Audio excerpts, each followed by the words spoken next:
اعوذ باللہ من الشیطان الرجیم بسم اللہ الرحمن الرحیم زمون د زمر ٹی وی کتونکو السلام علیکم ورحمۃ اللہ وبرکاتہ د اسماء الحسنا د یوشتم نم مبارک سرا ساسو په خدمت کې حاضرم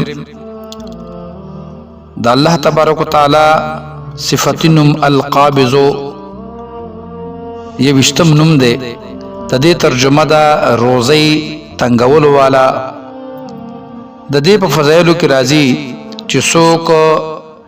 د روړی په سلورو نونو باندې دا نم مبارک سلويخ ورځې پورې ولیکي نو د تبا چرتم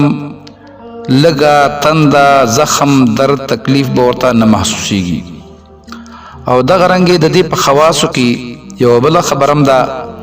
کچرتا د کمی زنانا حمل غرزیږي همیشه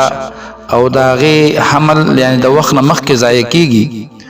نو هغه ک په کثرت سره یا قابضو دا وای نو ان شاء الله العزیز حمل به نغرزیږي او د غرنګي د دې په فضایلو کې یو بلم ډیره بهترینه خبره ده ک کم سړی دشمندار وي داغه دشمنان ډیر وي او د تخلق نقصان رسول غواړي نو روزانہ دیر زل ویلو سرا دشمن با بد باندې کلم فتح حاصل نکی او دا با په دشمن باندې